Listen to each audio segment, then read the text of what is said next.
Welcome to the High Voltage Light Electric Vehicle channel. This video is a look at my experiences with the CYC Photon and the warranty repair process. As usual, I'm not remotely interested in any kind of drama. This is what it is. I have a few ideas why this kind of thing might be happening with this motor, and I can do that in another video if people would like, and you can let me know in the comments.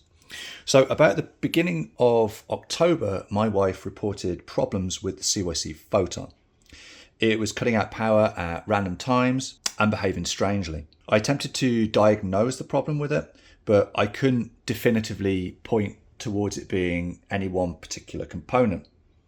So in the end, what I did was I shipped the motor off to Golden Motor after going through the initial procedure and get it repaired under the 2-year warranty that you do get as standard with one of these motors. I was glad that I did send it off because, as it turned out, it was the hall sensors that were the issue, and they are right inside the motor core. So initially they'd suggested maybe sending out a replacement controller and I'd just swap it out myself, but that wouldn't have actually fixed the problem, and it would have just been like a huge waste of people's time, like my time and their time as well, doing that.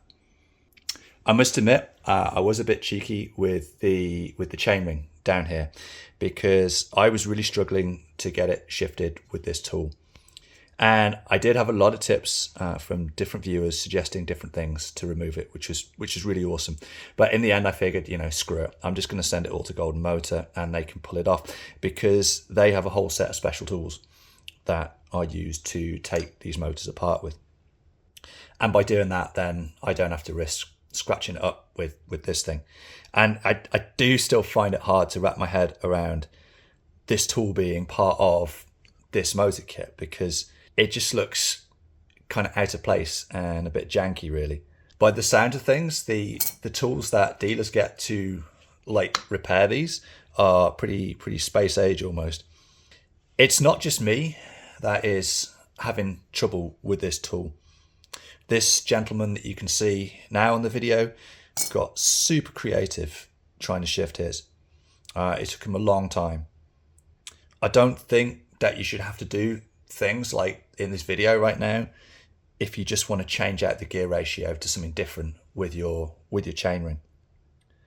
Based on posts on Discord and the CYC Facebook group, they are now making a tool that you can buy for $18 plus shipping instead of having to use this thing. They did, though, apparently develop this over 3 years. So was every swap of a chainring during the development process seamless? Did nobody during this time predict that people would have issues using a tool like this? I mean, did they actually use the tool like this when they were developing it? I think people having problems with it could have been something that was predicted ahead of time. I think that they will be well advised to probably include one of these new tools if people buy a chainring, and probably include this new tool with every motor kit that ships out. Because the thing for me is, if you're going to design this motor from scratch, why not think about this at the design phase, right? Why not design it so that you can service it with regular bike tools that everyone already has? Because it's not just CYC either, right? Bafang, the motor attaches on with this kind of lock ring, and you really need this kind of tool to put it on properly.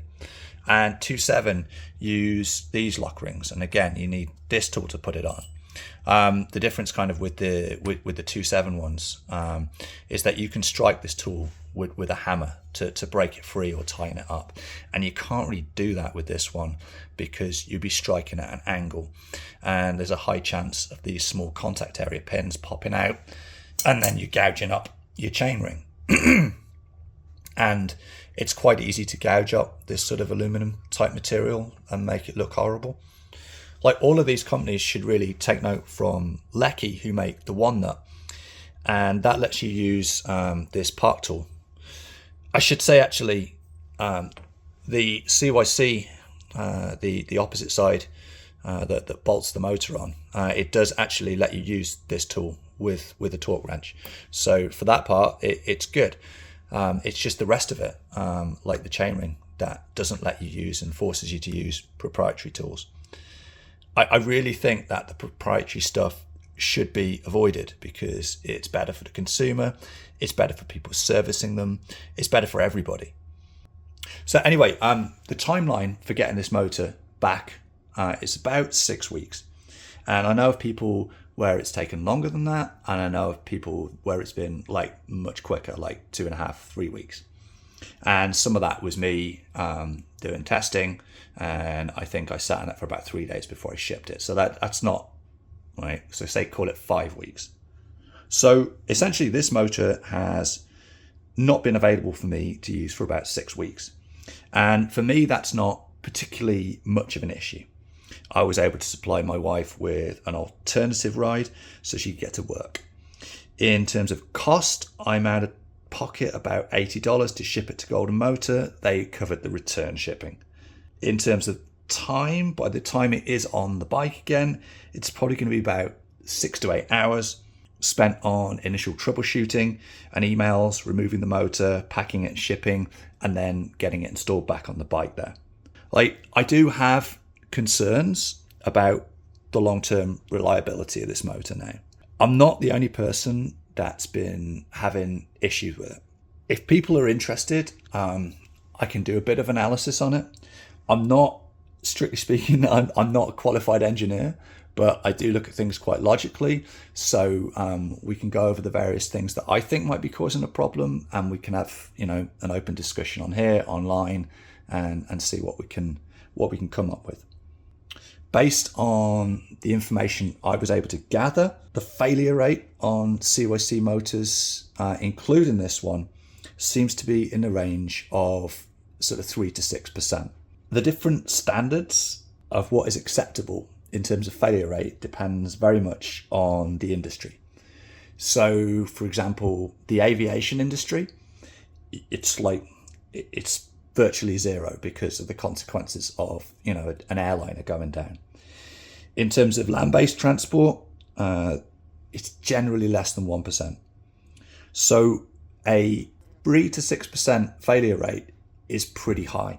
My eldest, he loves playing Dungeons and Dragons, and in that game, everything you do revolves around a 20-sided dice. Rolling a 1 on the dice it's never a good thing.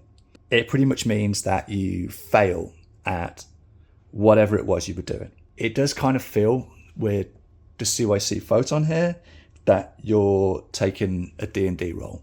And if you roll that 1, then you're going to run into problems. And yes, the warranty was honoured without question. Yes, everyone was really nice to me, especially the people at Golden Motor. But it still cost me $80 and the much more precious commodity, which is time. Like, if this was someone's only means of getting to work or college, they would have been quite inconvenienced. These are expensive motors. For $1,000 US, it should be something that really works out of the box for thousands of kilometers, pretty much for almost everyone. I was watching Johnny Nerd Out actually the other day, and he seemed to imply that the Proton, which is going to be the bigger brother of this bike, was being shelved so that CYC can focus on like a Gen 2 of this motor. And it kind of pisses me off a little bit because I was told they spent 3 years developing this. So it kind of feels like it's another case of the customer being asked to do beta testing.